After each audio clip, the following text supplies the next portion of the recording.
Hi, I'm Genevieve Dewey, and I'm going to be reading to you from Second of All, the second book in the Downey Trilogy. It does require that you read First I Love You before you begin Second of All, but it's written a little bit like Godfather 2, the movie, in which there's flashbacks into how Mickey Downey became the man he is today. So today I'm going to read to you Chapter 13, which is a flashback from 10 years ago, so as to not ruin it too much for those of you who haven't finished First I Love You. Chapter 13, 10 years ago. Mickey stood just out of sight behind a crowd of hockey moms and milling children, deliberately down the way and not quite opposite from where he knew Mary was stationed watching Tommy at his hockey practice. He would be turning 16 soon, his boy. Almost a man. Mickey enjoyed watching the look of fierce concentration on Tommy's face every time he went back to the bench. He would sit there with his hockey stick across his thighs, both mitted hands gripping it, head sloping down, but eyes scanning the ice. It looked like Tommy was plotting out all the plays in his mind and solving them one by one, just waiting for when he could get back in the game and show him how it's done. It gave Mickey an immense sort of pride. It was what Mickey would do in a competition. 1 step measured in mind saved 20 taken in time. Mickey let his eyes slip for a brief insatiable glance at Mary, still lovely, still not his, then looked back at his son. The woman in front of him shifted, and he quickly shifted as well to continue using her as a shield. Mickey didn't want either Mary or Tommy to know he was here. It was a sickening, humbling, maddeningly powerless sensation, just watching them and waiting for them to come to him, for the time they could be a family again. But Mickey did it like one's tongue pointlessly finds a mouth sore over and over again, half to see if it was still there, half to see if it still hurt. And Mickey did it because for the first time in his life he wanted something to belong to him that he hadn't stolen, bought, bribed, or threatened to gain. Even Kiki and Joe didn't quite satisfy that goal, because Mickey had more or less done all those things to get them from their mother. He didn't just want willing capitulation from his oldest child. More importantly, he wanted for Tommy to want to be a part of his life. Mickey could wait years if he had to. 6 years ago, Mickey had arrived here in Omaha so confident that he would be bringing them home, and had left empty-handed and broken-hearted. The sting of self-inflicted denial had only magnified at the look of disappointment and shock on his princess's face. Mickey let out a quick huff of amusement. That was probably the first time little Kiki had ever seen her father not keep a promise.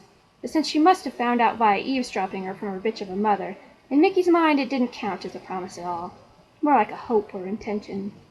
And the sad truth of life is those things got broken on a regular basis.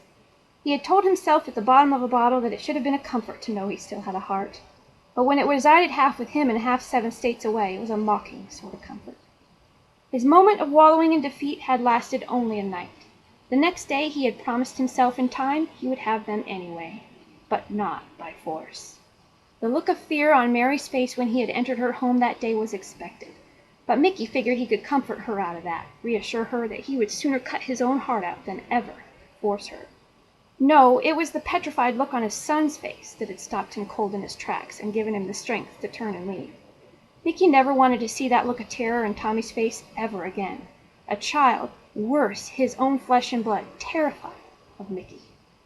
Coming so fresh from the assisted death of Anastasio, Mickey felt he probably deserved that rebuke from God, and it was part of why Mickey continued to stay away, the other part being his promise to Tommy.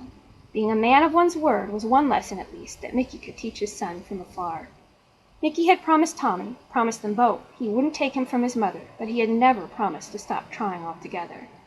Persuasion and allure made for a far more unbreakable bond anyway than coercion and desperation. At first it had been hard to stay away, even though Mickey knew they weren't ready yet. Hell, he wasn't ready yet. But he had made a decision, and it came with consequences. Joey and Kiki and the business had to take priority while he let Mary and Tommy heal, and he had to set the stage to make it possible for them to come to him.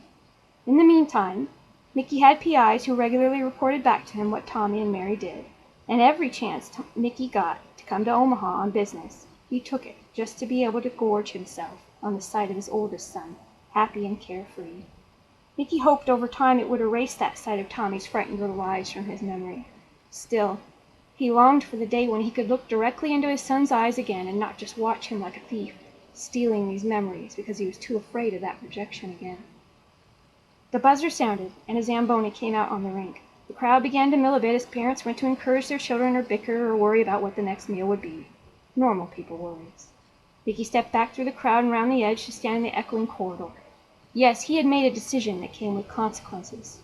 The normal life was not for him. Not yet. He had about made it to the glass entry doors when he felt a shiver run across his skin. He pivoted on his heels and changed course using what he had learned over the years to obscure himself with his surroundings. He ducked inside a concession booth and stood behind a startled, pimple-faced teenager, crouching just enough to not be visible to the undiscerning eye. "Hush. Just smile. I'll be gone in a moment," Mickey whispered behind her, using his .22 to solidify the point. He looked right over the rim of the booth to see who had been following him. They would be coming along just about now. His breath hitched as he heard the clack of Mary's low-heeled boots on the glazed cement floor and saw her heart-shaped face look side to side in pursuit. She stood for a moment, face alight in wariness, maybe a little eagerness. Then her shoulders slumped, and she frowned. She turned sharply and went back in the direction from which she came. Mickey let his breath out, patted the poor girl on her back, and slipped out the nearest side door he could find. 1 block over, he got inside the waiting town car, nodded at Carlo to drive, and looked at the picture he had just taken on his new camera phone.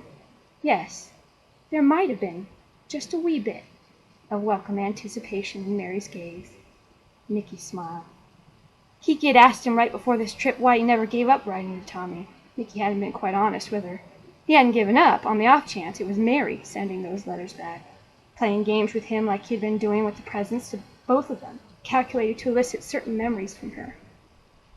Mickey didn't stop because maybe one day Tommy would read one of them before she sent it back and remember the days when he used to run to Mickey, not run from him.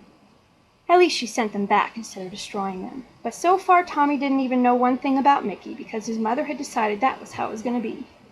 And Mickey would have to respect that if he wanted them both back in the end. Mickey took out his pipe and lit it, staring for a while at the picture he had taken of Tommy earlier in the week carrying some pregnant girl's groceries in his neighborhood.